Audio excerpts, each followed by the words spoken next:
लेकिन अक्सर देखने के लिए मिलता है कि लोग अपनी किस्मत को कोसते हैं।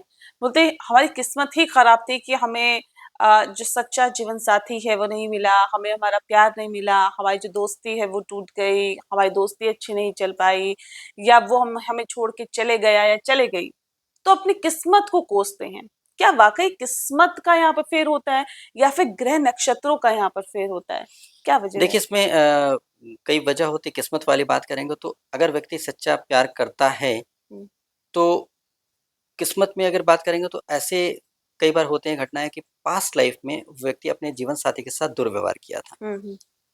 उसको महत्व नहीं दिया था, उसका अपमान किया था या उसको काफ़ी सताया था। हाँ। ऐसे व्यक्ति को कैसे मिल जाएगा इस जीवन में सच्चा जीवन साथी? हुँ, तो इसलिए बहुत ज़रूरी होता है कि उसको एहसास दिलाया जाए कि वैल्यू क्या होती है किसी साथी की। हुँ, हुँ, हुँ, तो इसके लिए बार-बार उसको उसके साथ धोखा होगा या उसको कोई स्वीकार नहीं करेगा, उसको हुँ, तड़प होगी, हुँ, लगेगा कि नहीं यार मुझे तो एक साथी चाहिए और तड़प हो जाती है। जब इंसान को बहुत ज़्यादा भूख लगी होती है ना, तो हुँ, चॉइस नहीं देखता है कि कच्ची हुँ। रोटी कि पक्की रोटी राइट, राइट, या राइट। नमक ज़्यादा है या हुँ, कुछ है, हुँ। वो भूख लगती है तो खा लेता है। हुँ, हुँ, हुँ। तो वही वाली बात होती है कि जब वैल्यू समझ में आ जाती है कि खाने की वैल्यू हो, जब भूखा होता है तो उसे उसको पता होता है कि खाने की वैल्यू क्या है। क्या वो है? राइट। फेंकता नहीं है, खाता है।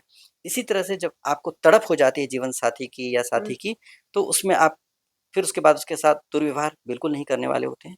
जब हुँ। ऐसी स्थिति में आ जाते हैं तो आपको जीवन साथी प्राप्त हो लेकिन जाता कौन है। से ग्रह नक्षत्र खराब होते हैं जब इस तरह देखिए धोखा इसमें मिलता है? क्या होता है कि एक तो मांगलिक दोष जो होता है, मांगलिक दोष ऐसे ही होता है जो पिछले जीवन में अपने जीवन साथी के साथ अच्छा व्यवहार नहीं किए थे, उसको हाँ, महत्व नहीं, उसकी वैल्यू नहीं समझे थे। हाँ। तो ऐसे लोगों को शादी में दिक्कत आती है और वो तड़प-तड़प के जब बहुत इच्छा भगवान से माँगते हैं तब उनकी शादी होती है।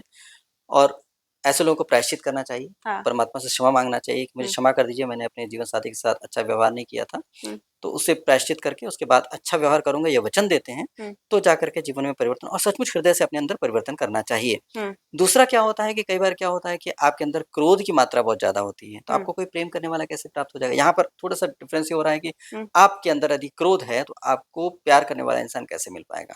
तो आपके अंदर क्रोध है, तो लड़ने वाला इंसान ही हुँ, मिलेगा, तो फिर लड़ाई कर रहा है, तो फिर आपको लगता है कि अरे! ये तो लड़ते हैं, इससे मतलब आपको निभ नहीं पा रहा है। हुँ, तो इसलिए क्या है कि आपके अंदर क्रोध की मात्रा ना हो, जैसे मंगल बहुत बलवान हो जाते हैं और साथ शुक्र के साथ आ जाते हैं, शुक्र प्रेम वाले हैं, तो क्या उग्रता आ जाती है। हुँ, और साथ-साथ ऐसा भी होता है कई बार कि वासना जब ज़्यादा होती है तो प्रेम नहीं प्राप्त हो पाती। वासना और प्रेम में बहुत डिफ़रेंस है। वासना हुँ। शारीरिक होता है और प्रेम मानसिक और बहुत प्योर होता है। जी। तो वासना जब आ गई तो वासना तृप्त होने के बाद व्यक्ति के अंदर प्रेम नहीं दिखेगा। तो जब भी कोई ऐसा साथी मिला जिसको वासना तृप्त होने के बाद उसके अंदर बिल्कुल प्रेम नहीं होगा और ड्राई हो जाएगा। हुँ, लेकिन जिसके अंदर प्रेम होता है वो प्रेम कभी खत्म ही नहीं होता है। हुँ, प्रेम हुँ, किसी भी हालात में खत्म नहीं होता है, चाहे आपकी किसी भी कैसी भी परिस्थिति हो, चाहे कैसी भी सिचुएशन हो। हुँ, तो ऐसे में क्या होता है कि ऐसे में दिक्कत आने लग जाती है कि जहाँ वासना वाली प्रेम है तो हुँ, वो अटक जाता है कहीं न कहीं और उसमें पूरी तरह से ऑनेस्टी नहीं हो पाती क्योंकि वासना आज इधर वासना है, कल और वासना होगी। हुँ। वासना कहीं भी भटकने वाली होती है, बिल्कुल, वासना बिल्कुल। एक जगह पे टिकती नहीं है। नहीं तो टिकती, इसलिए बिल्कुल। मंगल ग्रह, शुक्र ग्रह का योग भी हो जाता है। हाँ, कई बार मंगल ग्रह, राहु ग्रह है तो उग्रता भी दे देते हैं, हाँ। एकदम बिल्कुल अंगारक योग बन जाता है हुँ, भयंकर तरीके का, तो वो भी गड़बड़ हो जाता है। और कई बार क्या होता है कि किसी व्यक्ति के चंद्रमा पीड़ित है, केतु चंद्रमा है, ग्रहण लग गया तो उसके मन में शांति नहीं रहती, वो अशांति, बिल्कुल। अस्थिर मन ऐसे रहेगा लोगों तो को मुझे लगता है कि कुंडली ज़रूर दिखवानी चाहिए कि टिक नहीं क्यों पाते ऐसे लोग। बार-बार जी। धोखा उन्हें मिल रहा है।